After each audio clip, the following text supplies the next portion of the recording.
Carole Murko, welcome back to the podcast. Thank you for coming back on.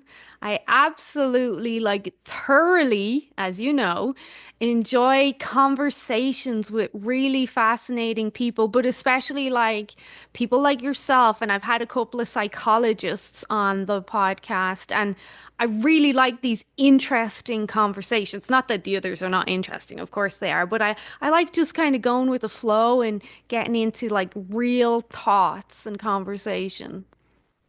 Well, I'm so happy to be back, and it was just we had such a fun time on the first time I was on, and then just so your listeners know, we were perfect strangers, and now we really are in each other's spheres and circle, and it's just such an amazing thing that we may complain about technology and the internet and all this other stuff, but we couldn't be doing this without that. So I just want to Yeah. sit in the gratitude of the fact that we're two time zones away, we're in different countries. It's pretty amazing. Yeah. We're comrades now. Like, what were the if it wasn't for the internet and social media, as much as it's a pain, like, what were the chances of us connecting and me? Like, I'm a random person from Dublin who just turned up in Calgary one day, and now all of a sudden we're having these awesome conversations. So we do have a lot to be grateful for. Yeah, for sure.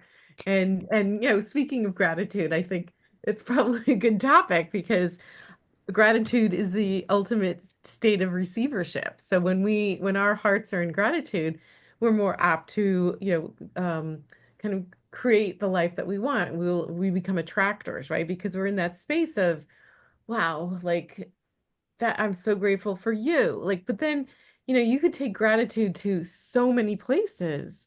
Mm. And and I often say when I'm working with people who are the most glum and the most sort of Debbie Downers, I get them to do gratitude, but I'm like, I don't want you saying that you're grateful for your cat. Like, I want you to be grateful for window panes, right? Like, Yeah. 'cause we take so much for granted, right? Now that I'm looking, it's like they keep the weather out and they let the light in. I mean, windows are amazing. Does anybody here ever think about windows? Mm. Keep the cold out as well. Right, exactly. So, but there's so many things that we take for granted. Even, how about this? Waking up alive in our body every single morning. Oh yeah, yeah. So I told you before on the last conversation that I do one of Dr. Joe Dispenza's practices where I'd say before I even start my prayers, three things I'm grateful for in the morning and three at night. And now, like, I'm huge into gratitude. Now I'm like, sorry, God, I have to like kind of stretch it to five or six things I'm grateful for. And a healthy body, healthy, strong body is always one. And so many, I have a quote on my Facebook business page, like the cover photo, and it says, health is the most valuable commodity. Most people underappreciate it until it's gone. Like there was a guy in the gym last week and I don't know his story. He had no legs, so he's in a wheelchair. He was still in the gym though, and he was Mhm. still trying to do his best, and one of his hands, his last few fingers were gone. So I wonder if he got maybe stuck in a bomb or something. But he was still there. But for that few minutes, I was like, oh my God, here I am. I'm standing. I can do everything freely. I can walk to the next machine. I don't have to depend on wheels. Like perspective, really important. So important. It's just, and that is, a powerful tool, right, for self-regulation. And a lot of people forget that we can just, kind of change our lens, right? Go in and focus more or go out. But always, changing the lens changes everything. Mm. And I think, we're at a time in the world where, we need a lot of different lenses at different times and to like stay focused in what we're doing in our work, right? I mean, here I am, I teach, you know, um, how to self-regulate. I teach people how their brains and bodies work so that they can manifest more quickly and heal. And there's a lot going on right now that's pulling people off of their axis, right? They're just off kilter, right? We're like, okay. Yeah. Like, and and so the lens shifting is important because I think, just look around your own house. It's like you have food, you have shelter, um, if you have money in the bank, all of these things are just we can't lose sight of those when the big picture just seems overwhelming. It can help that gratitude when things are off kilter. It can help to tilt things back and bring you back to center. And sometimes, like you said, it is important to have that narrow lens when, especially when we're looking at like self-growth. But sometimes we get stuck in that narrow lens because we're also stressed and busy, and you're just like game on all the time that we forget to stop. And as one of my favorite quotes is, stop and smell the roses. Like we forget Yeah, to take even that. How long does it take to smell a flower? 2 seconds? Many of us don't even allocate that time to smell a flower. Isn't that crazy? it is crazy and it's ridiculous. And so that kind of comes around to like bringing up flowers is the natural world, right? Like that what we forget is that we are nature, right? We are, and we have been really conditioned to be separate from nature, that it's out there, right? And it's not in here and it's not this. And the thing is, like we are nature. Like there's no separation from us in a tree. There's no separation from us in that flower, that rose, that beautiful aromatic, kind of heavenly scent. Um, we are made up of the same particles. And so I think in my work lately, I've really been focused on looking at nature, looking at the universe, right? Like what happened this past Friday, like that we had the 7 planets line up in the Mm. sky, at least Yeah. here. I don't know if it was in Canada as well. Yeah. The And sky was crazy here. and I thought like 7 aligned planets and we have 7 chakras, right? Like, and I had a friend over and my husband and I and my one of my good friends, we decided we'd do a blessings of the energy centers meditation. And that I don't think most people were like, hey, look, the planets are lined up. Let's go bless our own 7 energy centers and, try to connect to cosmic energy. Mhm. And while that might sound woo, it's not woo. I mean, if you don't think the moon, we all know that the moon controls the tides, right? The moon, like different planets have different energies, and there's different electromagnetic fields, and there's solar flares, and there's all this stuff going on out up there, right? And if you think that doesn't impact us, then maybe you need to spend a week outside. Yeah, you're not very in tune because the moon directly impacts a woman's menstrual cycle and our hormones. Absolutely. Like, if you don't believe that, I don't know what rock you've been living under because our ancestors, before we had electricity, we all ovulated and cycled at the same time, which was with the full moon. So, but you know what you're saying, you're obviously really in tune with all of this. But as you're saying that, I'm like, hold on. Most people don't even look up at the sky. Most people don't look at the sky. I have 2 boys, and I purposely have to say, look at the moon. Otherwise, they wouldn't look out the window because everyone's on their computers, TVs, phones. It's very sometimes hard for my brain to like comprehend how we got here. It's crazy. Well, I mean, some of it is seen as progress, right? This because we couldn't be doing this Hmm. right now if we didn't have the technology, these supercomputers, these things that we hold in our hand, right? Like, however, you know, there's everything seems to go to the extreme.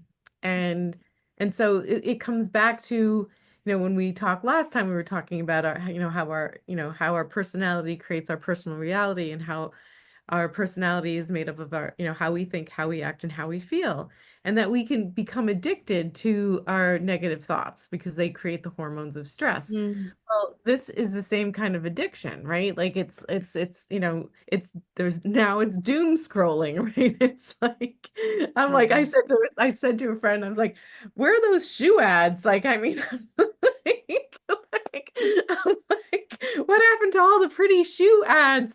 I'm just seeing like all this negativity out there now. And there's a reason for it as well. Yeah. Absolutely. There's a reason for everything. AI, it's funny you say that, like the algorithm, it likes to show me certain things, but there's been moments where I'm like, what are the lotto numbers? And it still has not shown me them. I'm like, how come you'll show me everything else except what I want to see? We can laugh about it, but remembering that we are animals. Even when you look at biology and biochemistry, we're mammals. And what do we think of animals out in nature? Well, we think they're just nature. A fox is part of nature, a bear is part of nature. We're also mammals. And there's obviously a push now, and I don't know if you agree with it, because we've never spoke about it, implanting chips and whatnot. I feel we potentially down a dangerous path in the aspect that obviously I'm in health. People are already struggling for many reasons. Is this a path we want to go down? Like there's a lot to be considered right now in humanity and also like the earth as a whole, like what's happening to our earth. Well, I'm reading a profound book right now by Greg Braden. It's called Pure Human. And he really has taken on the whole concept of humanity versus the machine because there's this whole concept of singularity that I think it's the guy Kurzweil has written about, where at some point the computing power it will exceed the power of every single human being on the planet, and that's supposed to be sometime in the 2030s, right? Like, and where the machine will be smarter than humanity, and that you know, could be true on like some level that has nothing to do with consciousness, right? Hmm. And this is the part that I think people are just have not been in tune with, which is this really the sense of consciousness and the sense of something bigger than us, right? And so, you know, I just recommend getting the book because he spends the first part of the book really studying like how did our chromosome, because there was like a kind of an event that created our chromosomes, right? Like and then our DNA.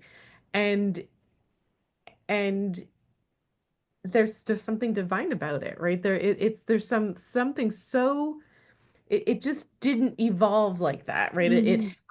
right? It was like in an instant. When something happens like that, there's something bigger afoot. And I totally believe this. I absolutely 100%, a million percent, an infinite percent believe that we are divine children of God, right? And God in the like the universe, the source energy, the all that is, right? And that you are me, you are I am you and you are me. And that if we could get everybody to kind of at least tune into that, then we wouldn't be killing there would be no war. There would be love, there would be compassion, there would be an understanding of course, like, yes, our parents are different, but if you like actually like go down the path of like, how many generations back, right? Like it's just like we're all like not that far off from the first people Oh that yeah, yeah, like we have not changed a lot.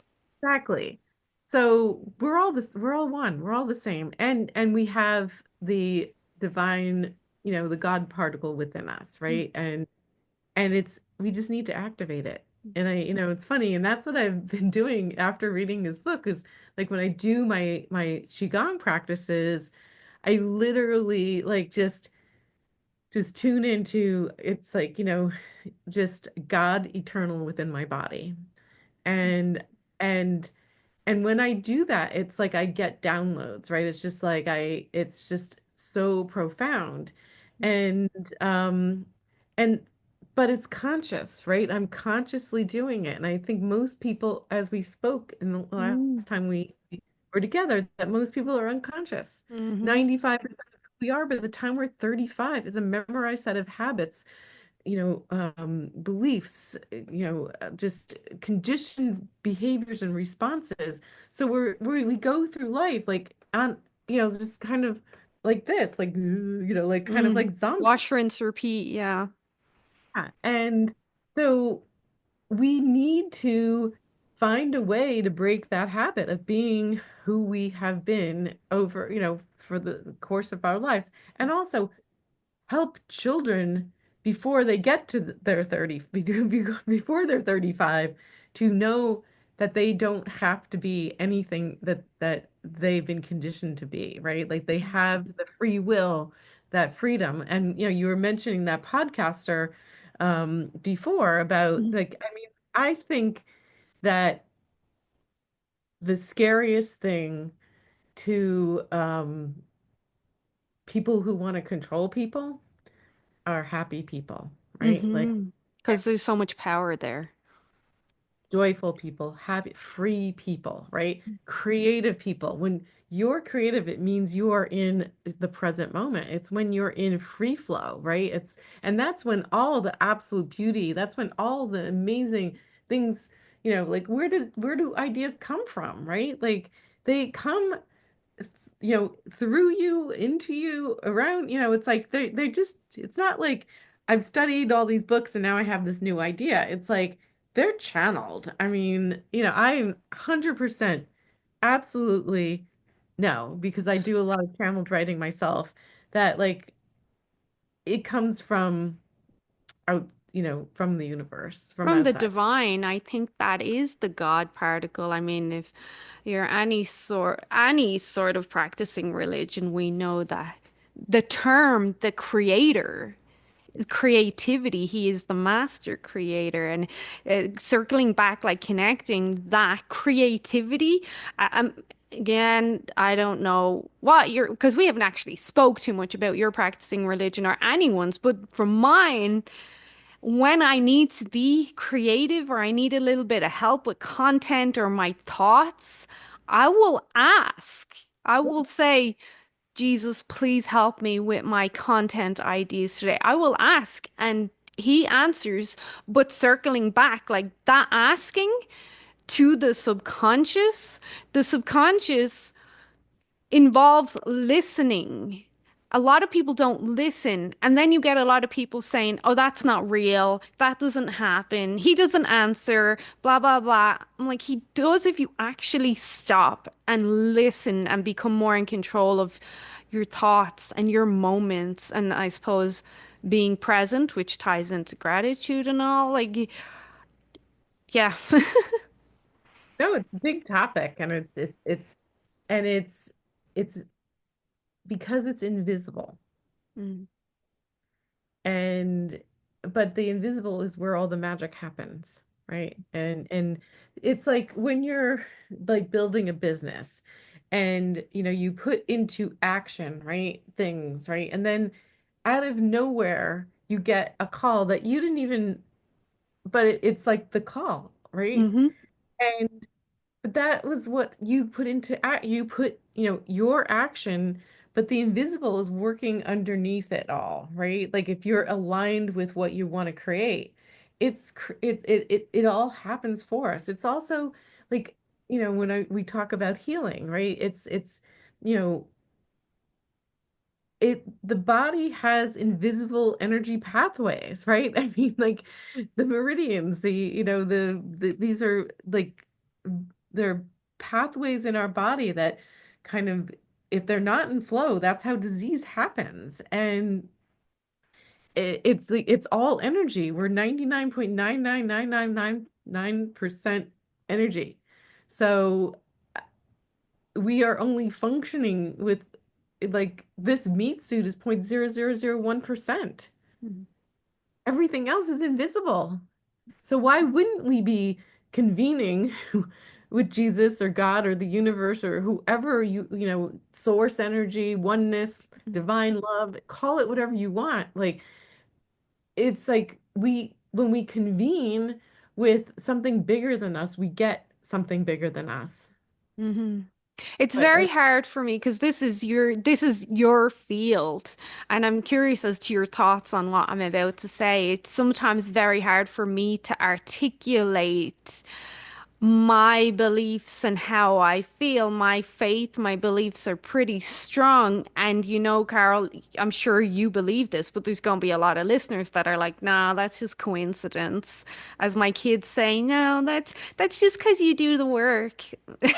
So I I will ask for something, genuinely ask and it will happen and I'll get it. There's been so many times, and I know someone's going to say this is coincidence, but it gets to a stage where you're like, there's no way this is coincidence anymore. I will drive into a car park or something and I'll say, please God, give me a spot. And if there's not one, it will open up. Now, I know that's a very nuanced situation, very basic kind of example, but it happens all the time. For instance, I have the wonderful Dr. Rosensweet on my podcast on Thursday. So he's a pioneer in bioidentical hormones. And I had spoke to his team last week and sent them my schedule, but they hadn't locked it in. So yesterday morning, I'm doing my prayers and I'm like, I'd really like to lock in these two podcast guests, please. And so I do my prayers before I even get out of bed. Like that's first. I sit up, look at my phone, all of a sudden an email literally pops up. Dr. Rosensweet had booked in for Thursday, and I just immediately this sense of not gratification, but love took over inside me. That kind of basically the love said, like, I've got your back. I'm here for you. If you ask, if you truly believe, I'm going to be there for you. That kind of thing. Like, it was that feeling. It wasn't like, oh my God, I'm so happy and grateful. Of course I was, but there was a different underlying feeling like, I've got you. You're not alone. I can make great things happen in your life as long as you continue to ask, but truly, truly believe. So that was, but trying to, like I was saying, trying to articulate to people this happens to me all the time. They're like, no, that's just coincidence, or it's just because you put in the work. And I'm like, no, I can feel there's something greater. It's not just me. Because in the grand scheme of things, I'm insignificant in the universe. Like there's something else at work. well, there's absolutely something else at work, but you're not insignificant, right? Like you you are God, right? Like I mean, in that we all are, and but what's really operating too is the quantum physics aspects of energy. We're all it's all frequency, right? And so you are tuning in to a frequency, right? Of being an attractor, right? And because you believe it and you live it and your essence is that frequency.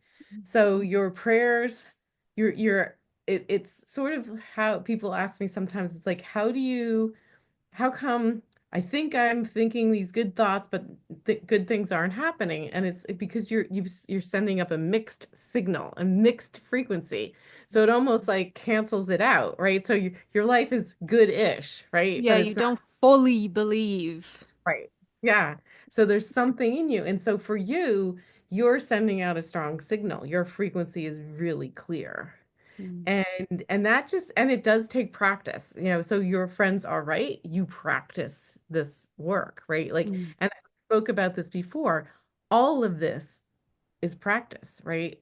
To heal yourself, without pharmaceuticals, without like horrible drugs. It's like it takes practices to do your meditations, whatever other practices you do. You have to do them every day. You have to take radical action, right? And so, and one of your practices is prayer, right? And prayer is powerful. I mean, there's studies about prayer, like, scientific studies of that prayer changes consciousness, right? Lynn McTaggart is doing this huge peace intentioning project right now where, she'd had, I don't know how many hundreds of thousands of people around the entire globe with the intention of peace, you know, for 7 days in a row for 5 minutes, right? And I guess they're calibrating the results now, but this is not, it's not woo, right? I mean, the good news is we are living in a time where there are people are scientifically testing these things like prayer and intentioning and frequency and energy. And it's like, and by the way, the simple formula E equals MC square. Matter and energy are interchangeable. Mm.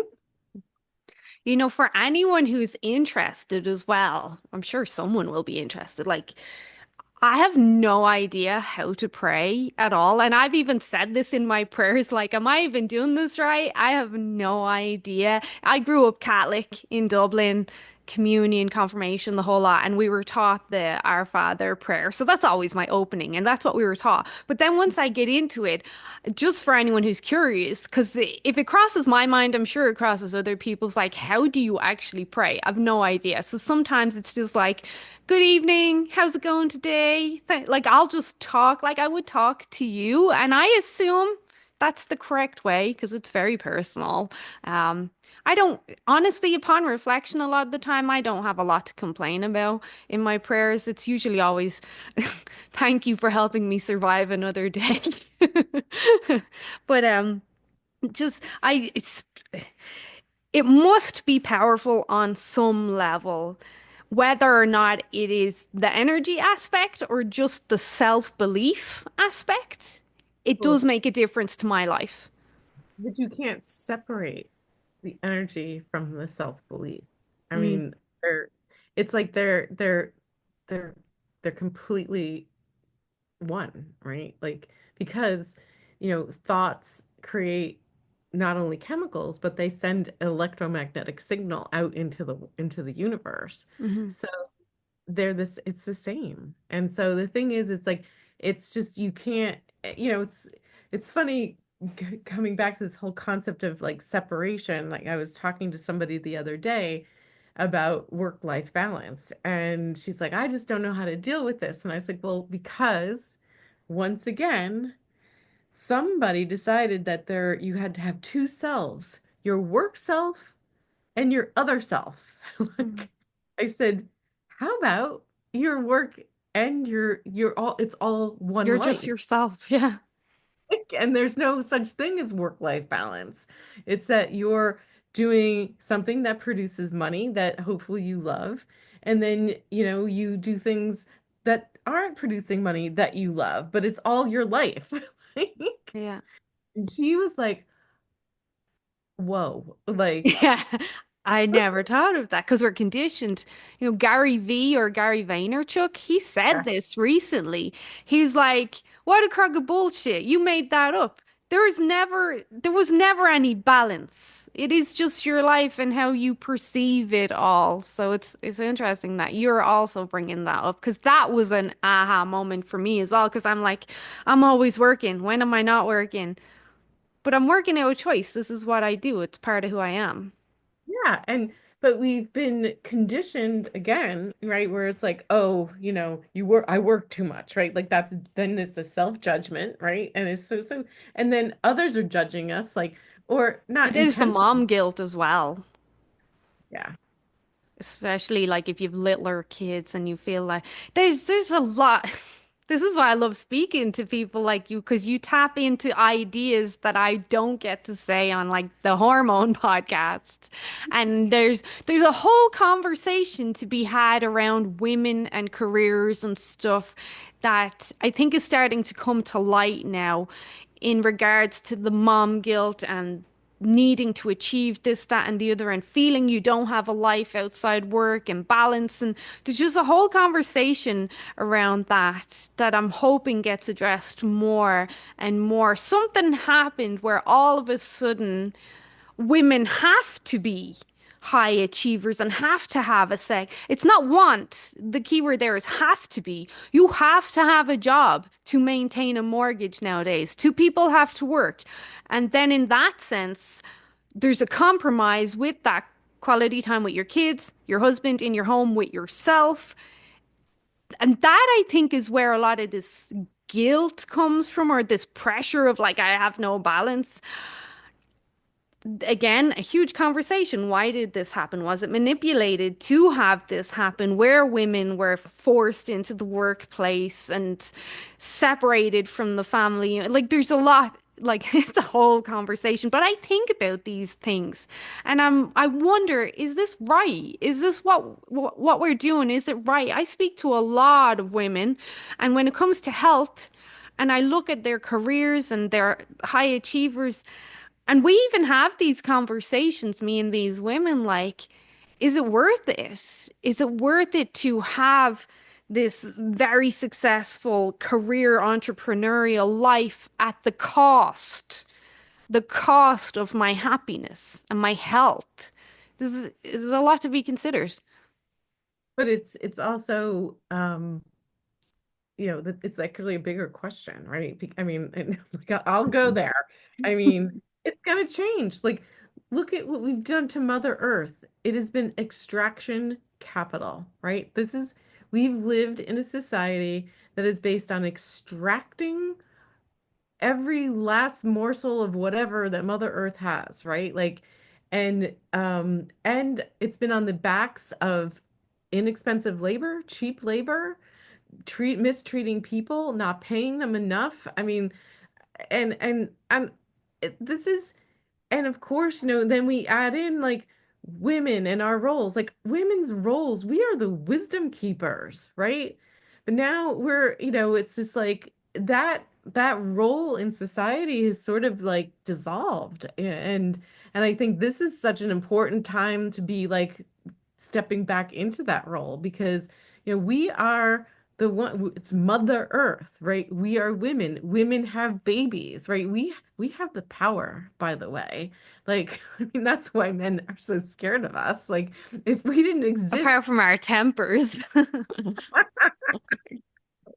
but I mean, we're the creators. Like, we have babies and we produce life. I mean, it should not be scary at all. I mean, but for whatever reason, But I also think, Carol, if you don't mind me interrupting there, I also think women are very delicate as well.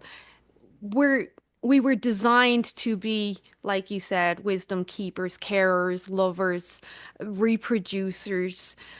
But also, we were designed to be very delicate and we should be taken care of in a different way than a man rather than being treated like men. We're not the same. We're not as resilient. We're clearly designed differently in hormones. Like, we're different. And I don't think that's being recognized enough nowadays either because we're pushed into the workforce. We're supposed to be as good as men. You even look at the girls on Instagram, the gym girls, like we're supposed to, and I'm quite muscly, but it's a choice. I'm not forced to do that. It was a choice. But there's expectations. We need to be as strong as men and as muscly, and we need to hustle and grind and go, go, go as much as men. And then we crash and burn because we weren't designed for that. We're very delicate and we get emotional and then we can't sleep and we don't feel good and we don't feel ourselves. And I spoke to someone this morning. She's like, I feel depressed and malaise, but I don't know why. I'm like, because we're not designed for this. As much as it's nice to think I'm going to travel the world and have all the glory and the money, we're not designed for that. And I think that's being missed somewhere. Like, oh, and women are not being taken care of properly anymore in that sense. Like, we are very delicate and we need to be taken care of that way. well, I think we're out of balance as a society, right? So it's been a very patriarchal, male dominated, right? We're missing the divine feminine. Mhm. So what we really need is balance, going back to that whole concept of balance, but not work-life balance, just balance in balance with nature, be in balance with like both our masculine and feminine sides. Like I think what happened was, you know, we we were there was it, and it's why I think men there's a crisis, right? Because men are confused too. It's like, who are all of us? Who are Yeah. any of us? And so I think it's a really great time to be asking those questions and then, tuning into who you are, who you want to become. And and yes, women are soft. We're feminine. I mean, our bodies are soft, right? They're not meant to be, I mean, you can have a muscular, strong body, but it's because it's good to feel strong in your body, not because you want to fight a man. Yeah. I mean, right? It's just a different, and is it even healthy? I mean, my, Qigong master, his thing is we want to be, do you want to be a cow or a cat, right? Like, cows are strong, right? But they're like, cats are like they're limber, right? They're flexible. They move so gracefully. Like we want to be cats. We don't want to be Well, cats. cats are also assholes as well.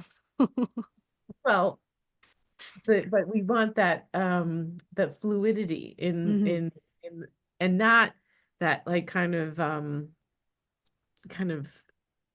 because I think anyway, I'm sort of we're going in so many different ways, um but I think that where we're, it's such a great opportunity to really see who we are, right? And who we want to be in a world that feels very dark, right? And if we want to be the light workers, what does that mean? Like how do we show up? Like you're showing up for your clients and helping women, you know, really deal with like hormonal imbalances and struggling with the emotional aspects of those imbalances and really helping them.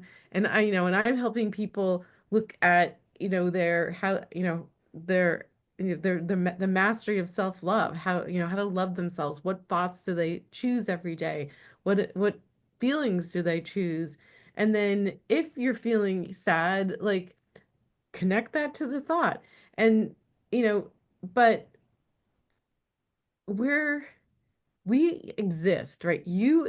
Exist and I exist in the work that we're doing because the world is in crisis, right? Like it's Yeah. out of balance, right? And there's a lot of trauma. There's a lot of everybody on the planet needs to heal something. And I don't mean it doesn't have to be physical, right? We all have things that we need to heal. And until we heal them, I think, we're gonna be stuck in this like kind of place where there's a lot of dissatisfaction and I think a lot of that has been brought on by advertisers, by the way, like kind of tying it into like the world, and kind of the manipulation and like women in general, like, it's like magazines and even now it's gone from magazines online, right? But Mm. it's like all these people who have to like think that they have to wear a certain outfit or look a certain way or have a certain handbag or shoes or whatever. And that's sort of driving them, instead of like, who am I? Mm. Who am I? Right? Yeah. Like, and I think that is the question. I mean, and to ask when we're in meditation is, who am I? Like, Mm. and that's, in that connecting. And when you, at the end of the day, I think if we all asked who we were, you know, we're divine children of God here to like be kind and compassionate to one another, to like help each other, to be in community. And we're lost. We've gotten lost. Hmm. Yeah, I agree. The advertisement, the algorithms, all that falseness out there, it brings on a sense of inadequacy. I'm not good enough. And then that ripples into the unhappiness. And I think there's a huge element of unhappiness, especially in what I do in regards to health and nutrition. I think unhappiness is a big, I think we spoke about this before. It is a huge underlying factor in a lot of people and why they make certain choices. And that makes me sad as well. So social media has a huge part to play in the way we are now in this world and how we show up for ourselves and believing we should look a certain way or do in a certain way. And if we can't achieve that, then we're failures and we're not good enough. And that disconnects us from being that child of God, like because we forget we are. I'm just a failure. I'm just not good enough, rather than I'm perfect the way I am. I was created. There's no mistakes. Yeah. So, so I think our job is be kind. I mean, I really think our purpose is, and when I think about the world right now, it's kindness, it's compassion, it's love that we just in every arena, like driving in your car, right? Like it's so easy to like not let somebody in, right? Hmm. And it's just like just let them in. Who Well, there's cares? fear as well there, yeah, because we've been taught to be afraid of strangers. Right. And what else? Like at the grocery store, sometimes I look at people and they're just like this. They just won't like make eye contact. And I'm always like, hey, how you doing?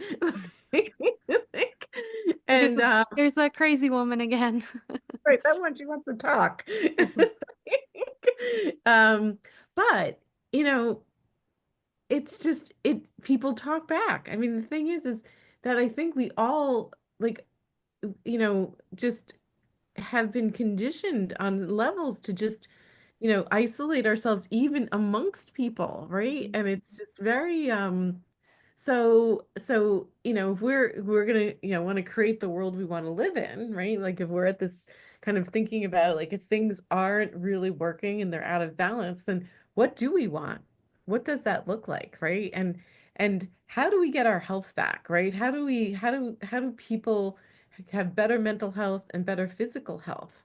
And first things first is to actually like not look at our bodies disdainfully, right? Like it's to honor these vessels that do so many things. Going back to that gratitude, right? I mean, just think about it. It's like we have eyes and we can see, we have noses and we could breathe, we could taste, we can chew.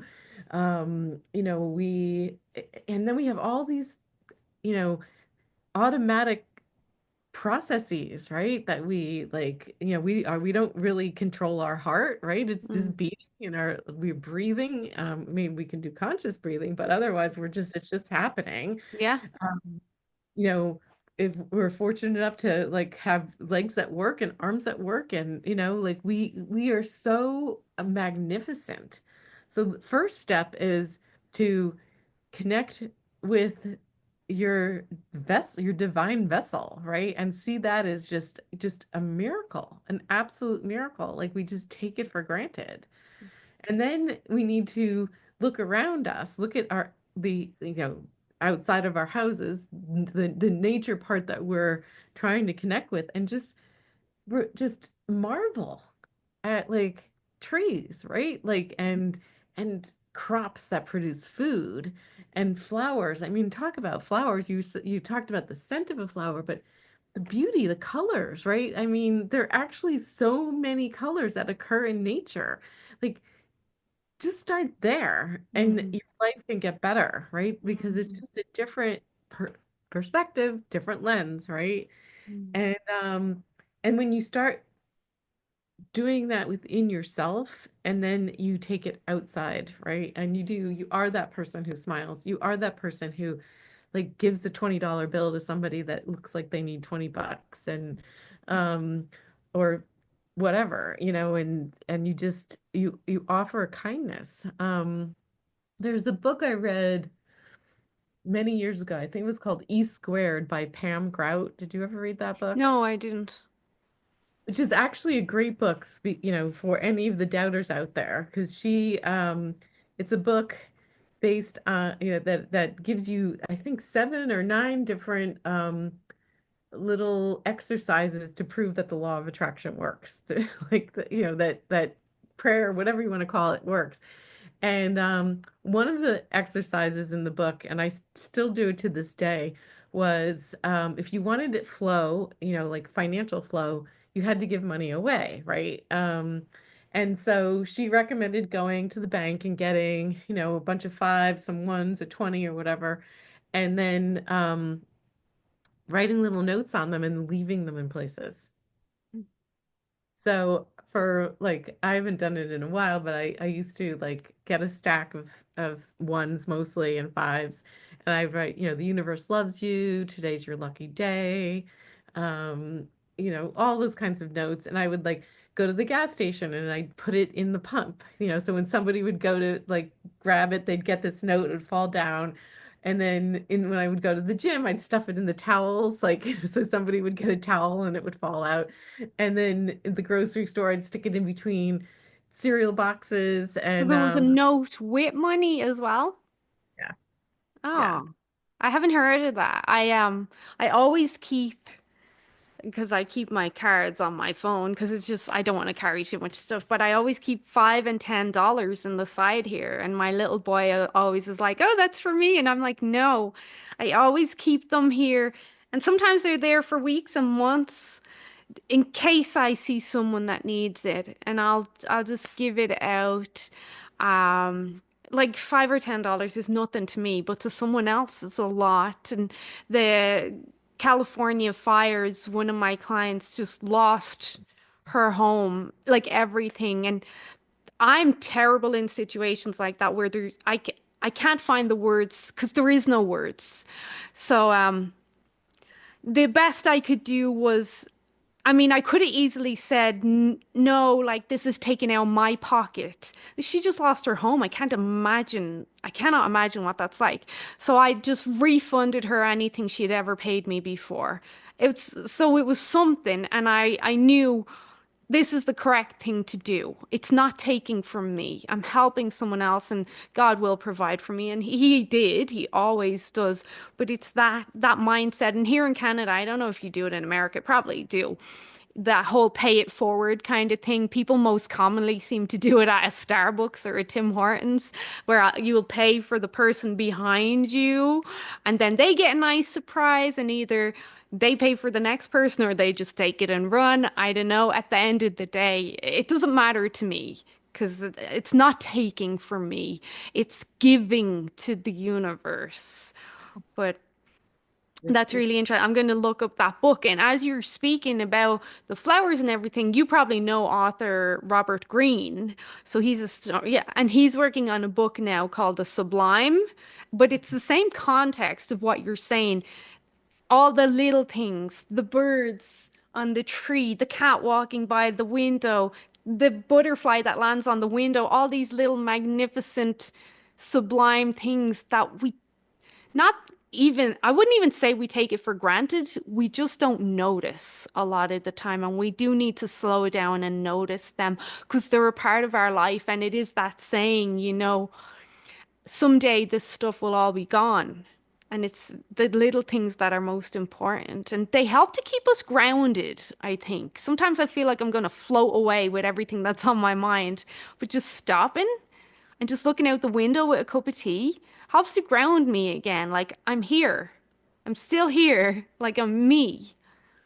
yeah, and I think that these little grounding exercises or whatever you want to call them, or just moments, grounding moments, are the moments, right? They're what's going to keep us moving forward and in love, right? In love with ourselves, in love with life, in love with Mother Earth, in love with doing the good work, doing the work of the light worker, right? The helping heal the planet, you heal when we heal ourselves, we heal others, right? Because we give permission, we show the way, but we also what is it that I want to say? Like we just yeah, we just, we offer an alternative. Like and I think that we kind of been speaking around all of the stuff that's going on in the world and particularly in the United States. And the thing is, it's like, you know, it's broken. It's broken, right? It's just so broken. And the thing is, it's like I see it as an opportunity to build what we really want, right? Like Mm. finally like go like, do we really can we just finally just like throw away the system that was built upon slaves and, you know, extracting and all of this stuff? And can we get to a place where everything is about generosity and reciprocity? I mean, Mhm. that is the world that I want to live in. I want to live in a world that is kind and generous and reciprocal and loving and abundant, right? Like get out of this lack mentality where, if you have it, I can't have it, right? Like that's just ridiculous. Like, Mhm. and with women, you know, it's our chance. Also, we were taught, I think, and conditioned to like compete with each other, right? Like and so now I think the joke will be on everybody when the women start holding up the women. And when we really see ourselves as sisters and mothers and daughters and bring our femininity, bring our softness, back into the world in a way that doesn't mean that we can't work and do something amazing. It's just that we're going to do it, in alignment with our femininity. That's interesting, and it wasn't on my list of things to talk about, but now I'm curious that you've said it. Where do you think this bitterness and this jealousy and competition came from in women? And it is there for sure. I see it all the time, and not wanting the other to get ahead, and I'm better than her, or she makes me feel adequate. All these different words. Where did this all come from where we lost our togetherness, we lost our unity, our community? Well, I don't even know where that evolved from other than, my observations, right? Mm, And I think, some of it is a lot of conditioning. I think it has a lot to do with advertising, keeping up with the Joneses, like that kind of thing where, you just, don't, she has that, I want it, sort of it just created. I also think that we became a society based on consumerism, mm, right? And so whenever it became about stuff, right? And like well, you have that bag, right? Like, well, I want that bag, right? Like, and it's just surface things. And we moved away from, the real meaning of life, which is caring for each other.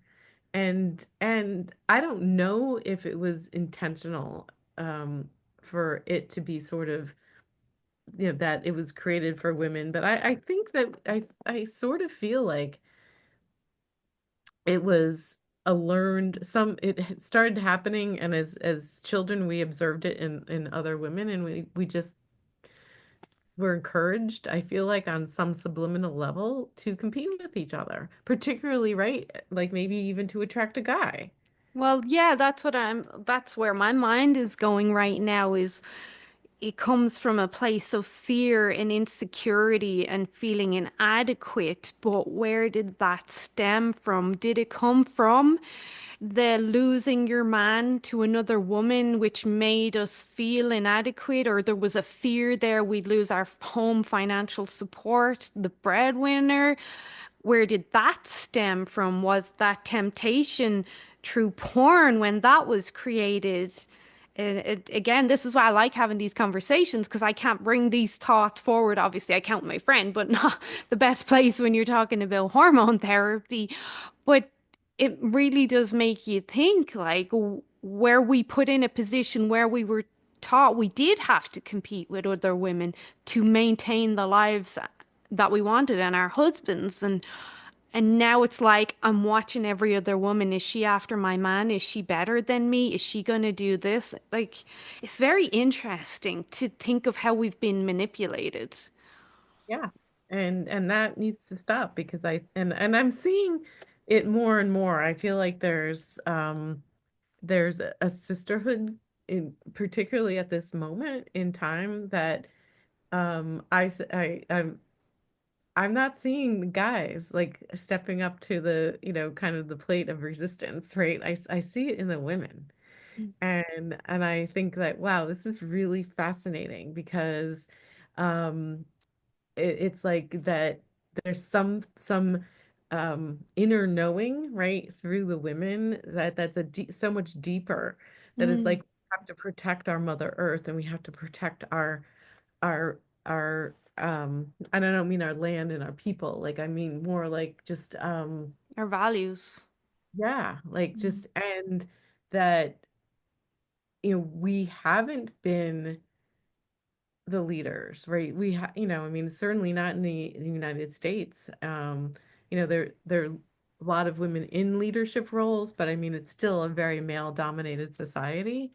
And I think it's time. I think it's time to like balance it out. And I think that's where the divine feminine is coming in. And I think that is what's rising. And in a beautiful way. And I don't really see it as, I see it more as this an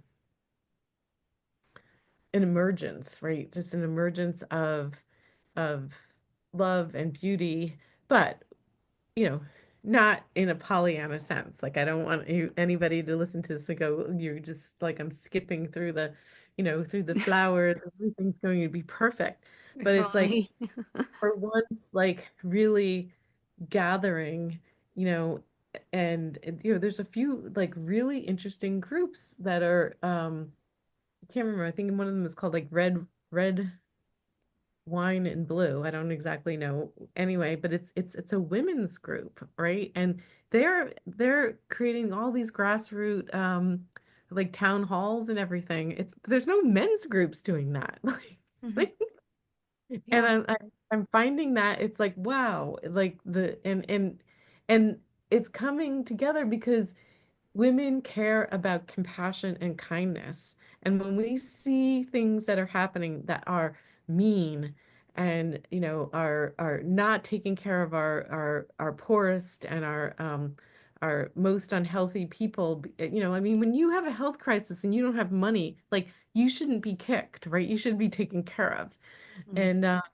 And so I think that that's the world we want. We want the world where love and compassion is ruling and where we're not, taking every last morsel of wood, trees, um, minerals out of the earth to make one more item that we don't No, need. we don't need, yeah. Mm. There's definitely a movement happening. You can feel it, you can see it. Even when you look at the hormone world, there's so many voices now speaking about perimenopause and menopause and don't accept this and advocate for yourself. And like, there's a movement happening with women on many levels where we're sick of being silenced and not heard and ignored and told this is just normal. Go home, take care of yourself, kind of thing. Women are like, no, that's wrong. Like there's an element of right and wrong there as well that we're saying now, I've had enough. Like that's wrong what you're telling me. We're starting to like, I suppose, find our voices again. Pharmaceutical testing is done on men, right? And so, I mean, think about the dosing of doxycycline, right? It's the same milligrams for like a dog, a child, a man, and a woman. Hmm. Can you Which tell is me? crazy because a man's liver is 7 times more resilient than a woman's liver. Yeah, so I'm grateful that we are part of the coalition, for lack of a better word that we're making. There was one thing I wanted to ask you, and I think we've kind of covered it so far, but we've touched on like the happiness aspect on many levels between the spiritual, the faith, the inner self happiness, the societal influences, blah blah blah. But one thing I had wrote down that I wanted to discuss with you, and I'm wondering if there's anything else you'd like to add to it before we wrap up. It was how sometimes we do need to make radical changes to achieve happiness and become that new person that we need to be. Yes. And radical changes are necessary to heal, right? Are necessary to change. I mean, the thing is, it's like, we talked about this in the last interview, is that like, we spend 70% of our time creating the hormones of stress, right? That's just the society that we live in. Mhm. And then those hormones of stress are addictive, and and because they're addictive, they're very, very difficult to like move away from. Mhm. So to move to, like just even losing weight, the thing. It's like you have to make radical changes. You have to change your diet, you have to start moving, and you have to do it every day, right? You It's have not to become a new person. Exactly. And so to achieve anything, right, whether it's losing weight, healing the incurable, um, choosing happiness, Mhm. it's like it's radical. Like it's like and it starts with believing first, right? And this is like where like you believe, right? Like you believe that there's a higher force and you ask that your Jesus, whoever, like, I need help on this, right? And because you believe, that frequency is connecting you with that frequency that exists in the infinite possibilities that exist in the universe. And um so, but then the next step is, once you get whatever it is, like you have to make the changes. You have to make the radical changes. And like for me to heal my eyes, like I had to make a complete lifestyle change. Like my thing was like really getting up and like physically working out in the morning. Now I wake up something like you. I immediately like, sit in kind of gratitude, and then I journal, and I make sure I get every like thought out of my head, so that when I do finally meditate and practice Qigong, that I'm not in my monkey mind. Mhm. And um and then I mean I do that. It's 3 hours. It's like 5 a.m. until 8 a.m. I mean, this is like, that's a radical change, right? And then of course, like eating healthy foods, and being aware, like, I mean, I grew a lot of my food, I preserve a lot of my food. This is radical, right? Mm. Like, and but You're no it longer the old you. You're someone different. yes. So you don't And do the old things that made you sick in the first place. Because you couldn't, exactly, because that's the definition of madness. right, right. So radical change is, radical action is the only way to create like the new you. I mean, it's just period, paragraph, end of discussion. And it's done in and it works for just about everything, right? But um you have to want it, and you have to love yourself enough, right? To do the work every single day. And can you, like, some days, right, you're just not up for it, or you might have caught the flu or something, but you could still do some mini practices, right? Like, Something, yeah. What was it we were saying before we started recording, or you were saying that in order to be successful at anything, you have to keep showing up every single day. yep, that, yeah, it's, and that, sometimes people, I think there's a quote that 95% of success is showing up, right? Like Hmm. that's it, showing up. Like showing up every day at your desk, doing your social media, putting out your blog posts, doing whatever, coaching your clients. Um, and if, related to your family, you show up your family, like you choose, you do menu planning, like everything is intentional, like but it doesn't mean that you're not in flow around the intention, which is, Yeah. I think some people get a little rigid.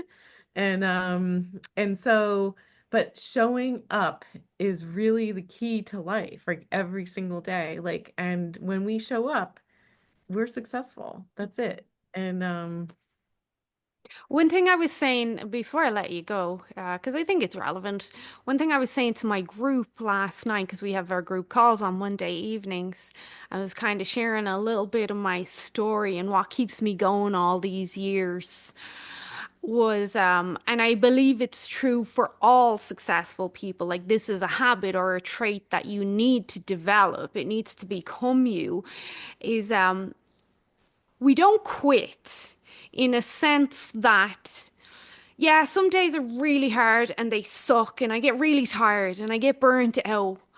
And I want to throw in the towel, but I don't want to throw in the towel forever. I want to throw in the towel for a few days. I just need a few days break and then I'll get straight back into it. And I think that defines success from those who are not successful. I wouldn't never even consider quitting being healthy and my habits forever. But I'll throw in the towel for a day or two because I need a break. But then I'm straight back into it. And I think that's a big part of that success mindset as well as becoming that new person. Because if you completely quit, you are reverting to the old person. But if you quit for a day or two because you're burnt out or you're just sick and tired of life or whatever, we're not, I would never quit forever. And I think that hopefully it resonated with some of my clients at least last night and someone listening to this. But that's success. We never quit forever. It might be a day or two. well, I look at it more as just cutting yourself some slack because and I that's why I think I mentioned the word rigid, right? Mhm. Because you know, sometimes I think it sounds very rigid to have certain of our practices, right? Like you're working out, like how, and same with me, everything that I do. So, um, so first of all of those things I do because it's loving to me, right? So, and then, but there are times when we just can give ourselves some slack because, we're human. Like we're at a party and we want to have that delicious chocolate cake with, ganache, right? Like, I mean, whatever, right? It's just like, it's okay because, being rigid is also a form of stress. And so it all comes back once again to finding the balance, right? And so, just thinking about, kind of how we're going to wrap up here, but we're moving into spring in the northern hemisphere. Like so the spring equinox is on March 20th, and where we have the same number of evening and daylight hours, right? So it's like 12 and 12. And during that day, like you could actually balance an egg on its like, on its thin side, like the The um pointy side. Yeah. right. And so, but what I guess my whole point is we only have 2 days a year when the earth is in perfect balance, Mhm. and that's the spring equinox and the fall equinox. And so in thinking and let's just observe that balance in ourselves, and that during the rest of the year it's not in balance, right? Mhm. It moves towards balance and then it moves away from balance and then moves back towards balance and it moves away from balance. And so I think that our job is to be in the flow towards balance and understand when things kind of, because look at nature, right? So you have 12 hours and then it goes 13 hours of daylight and 11 hours of, just it just flip-flops, right? And so the same thing's happening in our own lives. And so our goal is balance, but we have to look at nature and see that nature isn't always in balance either, right? It's a natural process to ebb and flow into balance. So, Yeah. And I'll add, nature is also hard sometimes as well. So within that balance, there is the hard days, but we don't quit just because they're hard. We could be here all day with the metaphors and analogies. But I love a good analogy.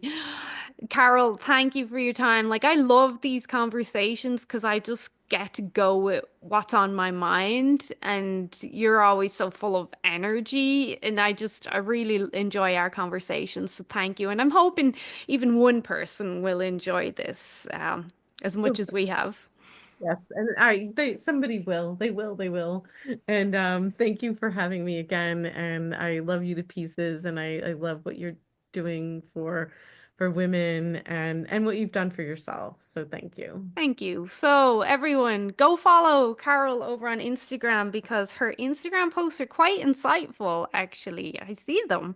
So, that's Love.Eat.Heal. Is there anywhere else? Your new podcast. What's Oh the name of yes, your new podcast? a loud voice for love. Yeah, so go check it out, subscribe, give her a like. I will be on it soon. So, Absolutely. So yes, so thank you so much. And yes, all really truly um what Shemaine's doing and I'm doing and many are doing are we're doing, the work that calls us to help people like become their best selves. yeah, And we're trying to make a difference. Thank you, Carol. You have a fantastic day and we'll chat soon. bye.